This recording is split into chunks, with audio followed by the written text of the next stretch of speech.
Bonjour, dans cette 8e vidéo du chapitre 4, nous allons utiliser le théorème principal sur les polynômes irréductibles qu'on a vu dans la vidéo précédente pour les compter, et pour ça on va commencer par factoriser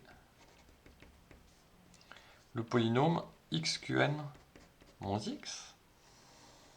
Alors le théorème est le suivant, on se donne fq un corps fini. Donc bien sûr ça veut dire qu'il est de cardinal q et que forcément q c'est une puissance d'un nombre premier.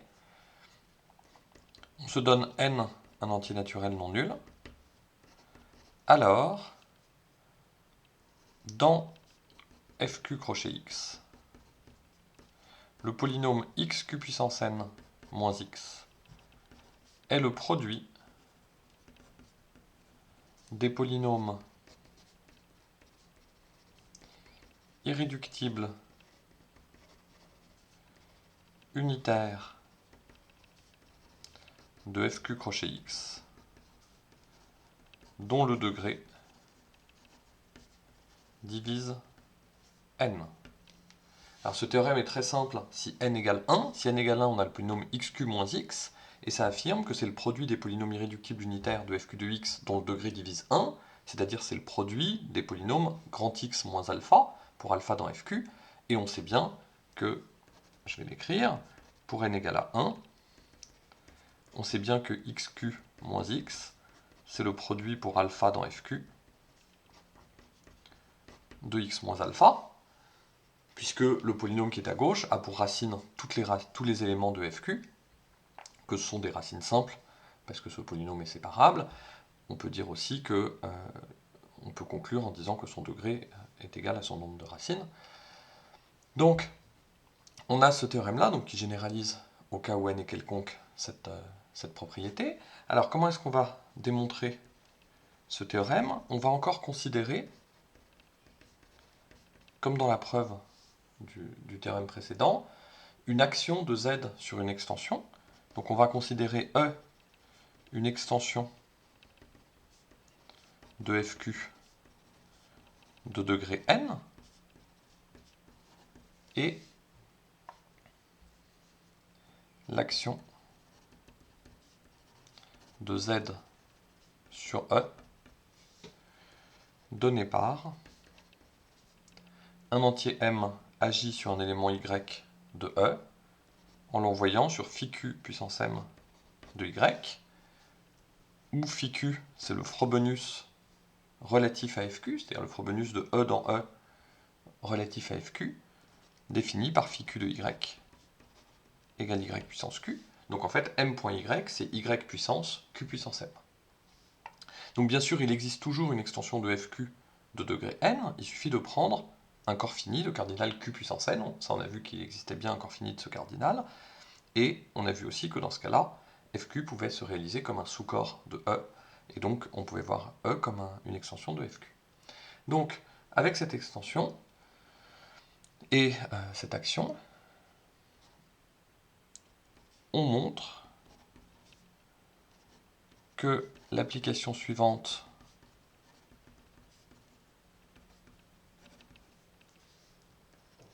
est bijective. Elle va de l'ensemble des orbites pour cette action dans l'ensemble des polynômes P dans fq crochet x irréductibles, unitaires, de degré divisant n. Et elle est définie par le fait qu'à une orbite O, on associe le polynôme minimal de x sur fq pour x, un élément de cette orbite. Alors, il y a plusieurs points à vérifier pour vérifier que cette application existe, c'est-à-dire qu'elle est bien définie et qu'elle est bijective. Alors, la première chose, c'est que si on prend x et x', deux éléments de E, alors x et x' sont dans la même orbite pour cette action, si et seulement si x et x' ont même polynôme minimal sur FQ. C'est ça qui permet de dire que quand on définit l'image d'une orbite, ça ne dépend pas du x qu'on prend dans l'orbite, et quand on regarde son polynôme minimal.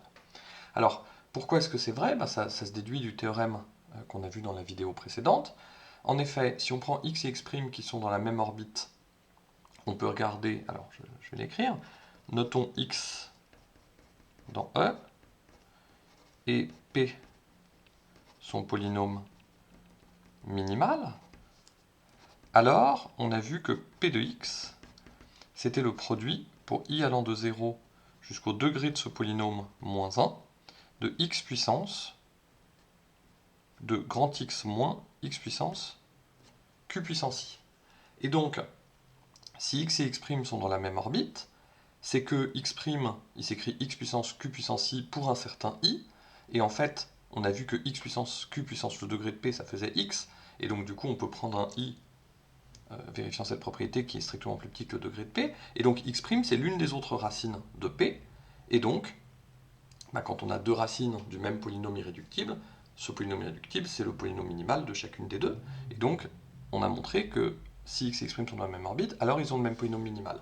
Réciproquement, s'ils ont le même polynôme minimal, c'est qu'on a un polynôme p comme ça, dont x et x' sont racines, et donc forcément, on voit bien que x', c'est un élément de l'orbite de x. Donc, on a bien cette équivalence. Ensuite,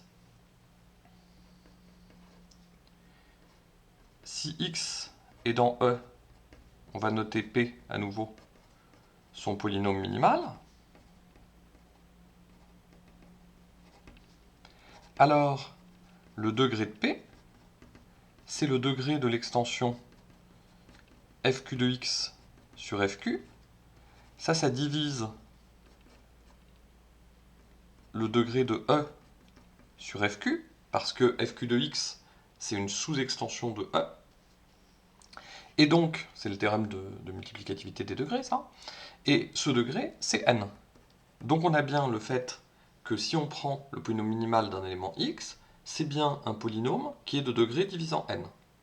Alors c'est clair que c'est un polynôme unitaire, ça c'est juste la définition du polynôme minimal, je le normalise comme étant unitaire. C'est bien un polynôme irréductible sur FQ, ça c'est la théorie générale du polynôme minimal. Et donc on a bien comme ça une application qui est bien définie. Alors maintenant, pourquoi est-ce qu'elle est surjective? Soit P appartenant à FQ crochet X irréductible unitaire.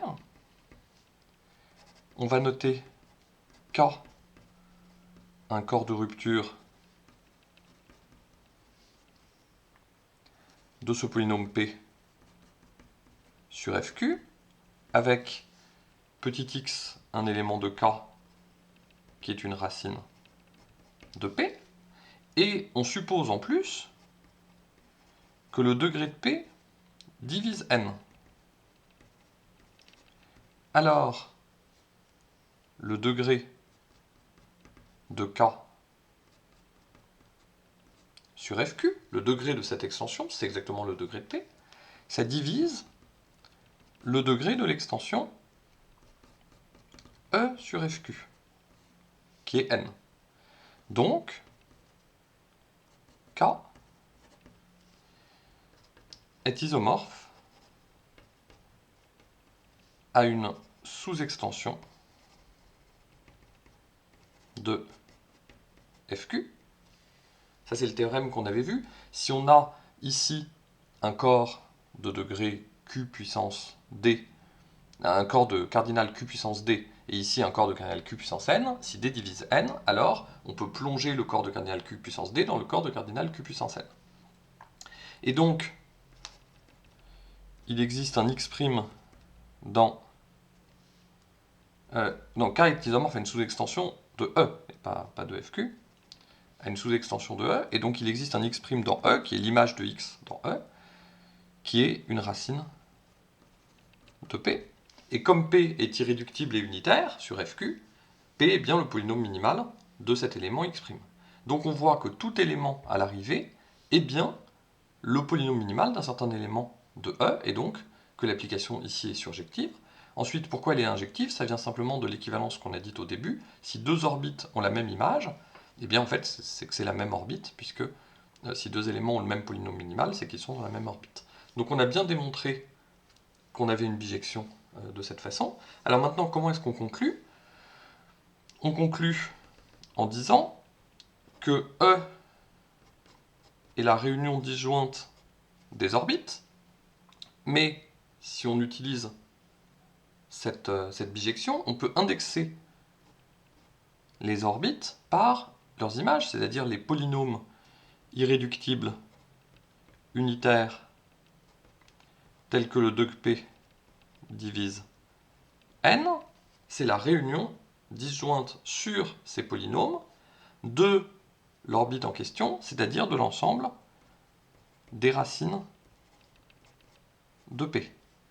Et donc, cette bijection, cette réunion disjointe, nous permet d'écrire la chose suivante, que x q puissance n moins x, qui est le produit pour x dans E des grands X moins X, ça, c'est quelque chose de tout à fait clair, puisque on sait bien que tout élément de E est racine de ce polynôme, et que le nombre d'éléments de E, c'est exactement le degré de ce polynôme. Donc du coup, ce sont des racines simples, et le polynôme est scindé.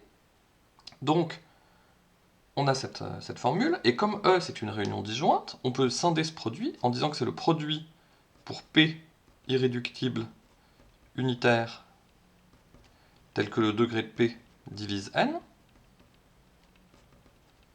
du produit pour x une racine de P de x moins x. Mais ce produit pour x racine de P de x moins x, vu que P est scindé, là on parle de polynômes minimaux, ici quand je prends un polynôme irréductible unitaire de degré divisé en n, automatiquement il est scindé sur E, ça découle aussi du théorème qu'on a vu, c'est qu'il avait une racine, c'est ce qu'on a vu, et donc à partir du moment où il a une racine, il est automatiquement scindé, et donc ce produit, c'est simplement le polynôme P de x. Et donc finalement, on a bien que x puissance q puissance n moins x, c'est le produit sur tous ces polynômes de P de x. Alors, une fois qu'on a ce théorème, on peut en déduire des choses. Alors, un premier corollaire qu'on peut en déduire, donc je vais peut-être réécrire déjà le théorème, x puissance q puissance n moins x, on peut écrire ça comme le produit pour d divisant n, du produit pour P irréductible unitaire de degré D de P. Bon, j'ai écrit exactement la même chose. Et on peut noter ND, le nombre de polynômes irréductibles unitaires de degré D sur FQ. Alors bien sûr, ND dépend aussi de Q, mais bon, je le mets dans la notation. Et il y a une remarque qui est très importante, c'est que ND est supérieur ou égal à 1. C'est-à-dire, pour tout Q, qui est une puissance d'un nombre premier, et pour tout entier D dans n étoiles, il y a au moins un polynôme irréductible unitaire de degré D sur FQ. Alors pourquoi est-ce que c'est vrai? C'est parce que il existe, grand E, une extension de FQ de degré D, et il existe x dans E tel que FQ parenthèse x ce soit E, donc le fait qu'il existe une extension, ça on a déjà vu, et le fait qu'il existe un x dans E tel que FQ parenthèse x ce soit E, c'est en fait un élément primitif, ça on a vu aussi, il suffisait de prendre un générateur du groupe multiplicatif E étoile qui est cyclique, et si on prend un x comme ça, on a le polynôme minimal de x sur FQ est irréductible, unitaire, de degré le degré de l'extension, qui est D. Donc, pour tout D, ND est supérieur ou égal à 1, et ça c'est très intéressant parce que ça veut dire que dès qu'on a une extension de corps fini, c'est-à-dire dès qu'on a une extension de degré D de FQ, on peut, en principe, trouver un polynôme irréductible unitaire qui réalise cette extension comme le corps de rupture de ce polynôme. Et donc du coup, on peut représenter n'importe quelle extension de corps fini comme un corps de rupture. Et c'est ce qu'on avait vu au début de ce chapitre, c'est qu'en fait, c'est une façon très agréable d'un point de vue informatique de représenter un corps fini, une extension d'un corps fini, c'est qu'en fait, ce sera simplement FQ crochet X quotienté par l'idéal engendré par ce polynôme irréductible unitaire, et donc ça nous donne un moyen de travailler avec les éléments de cette extension, et donc ça c'est un résultat qui est très utile en pratique. Alors, ensuite, qu'est-ce qu'on peut dire précisément pour essayer de compter le nombre de polynômes irréductibles, donc d'évaluer un peu ND? On a le corollaire du théorème précédent, qui dit que pour tout n, et pour tout q bien sûr, une puissance d'un nombre premier, on a q puissance n, qui est la somme pour d divisant n de d fois nd. Alors, bien sûr, on ne voit pas la dépendance en q à droite, elle est implicite dans le n indice d, d'accord, parce que ça dépend aussi de q. Alors, q puissance n, c'est la somme pour d divisant n, donc cette barre-là, ça signifie que d divise n.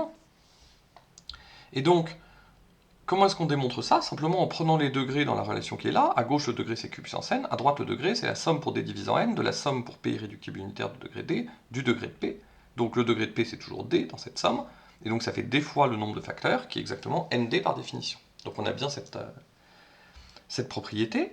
Et ensuite, ce qu'on peut faire, c'est d'inverser cette formule grâce à la fonction de Möbius. Alors, définition, la fonction de Möbius, elle est définie de la manière suivante. Si n, c'est le produit pour i égale 1 jusqu'à k des pi puissance ei avec p1 jusqu'à pk des nombres premiers 2 à 2 distincts et e1 jusqu'à ek des éléments de n étoiles. Dans ce cas-là, on a la formule pour la fonction de Möbius. Mu de n, c'est 0 s'il existe un entier i entre 1 et k, tel que ei soit supérieur ou égal à 2. Et sinon, si tous les ei sont égaux à 1, dans ce cas-là, c'est moins 1 puissance k. Dans le cas contraire, c'est-à-dire si tous les ei sont égaux à 1. Donc, autrement dit, cette fonction de Möbius, elle est nulle sur tous les entiers qui sont divisibles par un carré, et pour tous les entiers qui sont produits de nombres premiers 2 à 2 distincts, cette fonction vaut moins 1 puissance le nombre de facteurs premiers dans la décomposition. Donc, bien sûr, on a mu de 1 égale 1. Alors, avec cette fonction de Möbius, on peut inverser la formule du corollaire précédent, et on obtient la relation suivante. Grand N indice n égale 1 sur n fois la somme pour d divisant n de mu de d q puissance n sur d. Alors, l'intérêt de cette formule, c'est d'avoir une formule explicite pour le nombre de polynômes irréductibles unitaires d'un certain degré, en fonction d'une certaine somme qu'on peut calculer si on veut. Et l'intérêt de cette formule, c'est qu'on peut montrer qu'il y a quand même pas mal de polynômes irréductibles unitaires de degré n donnés sur FQ, c'est-à-dire la proportion parmi les polynômes unitaires de degré n, la proportion est raisonnable, elle n'est pas trop faible, elle n'est pas forcément énorme, mais au moins elle est raisonnablement élevée, ce qui veut dire que on n'est pas en train de chercher une aiguille dans une botte de foin, et donc si on tire un polynôme unitaire au hasard, on a une probabilité raisonnable que ce polynôme soit irréductible. Ça donne un algorithme pour construire un polynôme irréductible de degré voulu sur FQ. Il suffit d'en prendre un au hasard, de tester s'il est irréductible. S'il est irréductible, on a gagné. S'il ne l'est pas, on recommence avec un autre, et ainsi de suite, jusqu'à ce qu'on arrive à en trouver un qui convienne. Alors pour ça, il y a besoin de deux ingrédients. D'une part, avoir un test d'irréductibilité. Donc ça, on verra dans le chapitre suivant comment démontrer qu'un polynôme est irréductible sur FQ, comment le tester.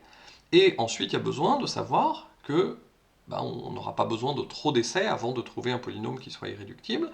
Et ça, c'est un résultat de ce type-là qu'il affirme. Alors ceux qui ont suivi les cours d'arithmétique, au TD2, on avait donné une minoration de grand NN, qui donnait une minoration de la proportion de polynômes irréductibles parmi ceux qui sont unitaires lorsqu'on est sur FP. Et en tout cas, c'est une proportion qui n'est pas trop faible. Alors, comment est-ce qu'on démontre ce corollaire?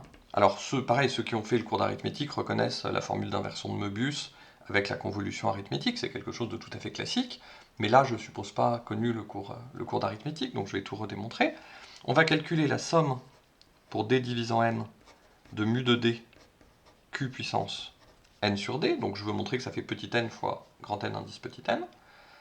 Alors ça, combien est-ce que ça fait? Je peux remplacer le q puissance n sur d par la formule qui est ici. Donc ça fait la somme pour d divisant n de mu de d fois la somme pour e divisant n sur d de cette formule-là. Donc là j'ai n qui est remplacé par n sur d, donc ça fait ceci avec e divisant n sur d. Maintenant je peux permuter les deux sommes. J'ai une somme sur d et e divise ensuite n sur d, donc en fait le e, sa condition c'est simplement qu'il divise n. Donc on a e, ne, fois une somme pour d divisant n tel que e divise n sur d de mu de d. Donc ça, on peut appeler ça qui indice en, et on va montrer que qui indice en, c'est 0 si e divise n, e différent de n, et 1 si e égale n. Alors si on arrive à démontrer ça, on verra qu'en fait dans la somme, tous les termes avec e divisant n et e différent de n sont nuls, à cause du qui en, et il restera que le terme pour e égale n, qui fait n fois grand N indice petit n, et c'est exactement ce qu'on veut démontrer dans le corollaire. Donc, pourquoi est-ce que cette propriété-là est vraie? Qui en, qu'est-ce que c'est que cette somme? On est en train de sommer sur les d tels que d divise n, et la deuxième propriété, ça signifie que dE divise n, autrement dit que d divise n sur e, et ça implique que d divise n, donc on est simplement en train de sommer sur les diviseurs de n sur e, le mu de d. Alors maintenant, on peut noter n sur e égale P1 à la puissance, disons, alpha 1, P2 puissance alpha 2, jusqu'à PR à la puissance alpha R, avec les alpha i qui sont dans n étoiles, et, comme toujours, P1 PR, premier, 2 à 2 distincts. Et donc, qu'est-ce que c'est que sommer sur les diviseurs de n sur e? C'est sommer, en fait, sur les ruplets bêta 1, bêta R, tels que, pour tout i, bêta i sont entre 0 et alpha i, et ce qu'on somme, c'est mu de P1 bêta 1, PR bêta R, c'est comme ça que s'écrivent les diviseurs de n sur e. Ensuite, ce produit-là, on peut montrer, c'est facile avec la définition de la fonction de Möbius, que c'est juste mu de P1 bêta 1 fois mu de PR bêta R. On dit que la fonction mu est multiplicative, parce qu'elle vérifie ça. L'image par mu du produit de deux nombres premiers entre eux, c'est le produit de leurs images. Et donc ça, qu'est-ce que ça fait? Ça fait en fait la somme d'un produit pour i allant de 1 à r, et on peut voir qu'en fait c'est juste le produit de la somme pour bêta allant de 0 jusqu'à alpha i de mu de pi à la puissance bêta. Et donc on a juste le produit de cette somme. Alors maintenant, qu'est-ce que ça fait le produit de cette somme? Ça fait le produit de i égale 1 jusqu'à r. Alors quand bêta vaut 0, on a mu de 1, donc ça fait 1. Ensuite, quand bêta vaut 1, on a mu de pi, ça fait moins 1, c'est dans la définition. Et ensuite, dès que bêta est supérieur ou égal à 2, alors ça on ne sait pas s'il y a des termes comme ça, mais en tout cas, s'il y a des termes comme ça, ils sont tous nuls, à cause de la définition de mu. Donc là on a plus 0, plus 0. Et donc finalement, ça fait 0. D'accord? Sachant que le alpha i est bien supérieur ou égal à 1, donc il y a au moins les deux premiers termes qui sont bien présents. Et donc finalement, on a un produit de facteurs qui sont tous nuls. Alors ça, évidemment, ça fait 0, sauf si c'est un produit vide, c'est-à-dire si R vaut 0, et dans quel cas est-ce que R valait 0? Simplement si n sur E c'est 1, et donc ça correspond bien à E égale n. Donc du coup, on a bien démontré ce corollaire qui donne l'estimation qu'on cherchait du nombre de polynômes irréductibles unitaires de degré d sur, de degré n sur fq.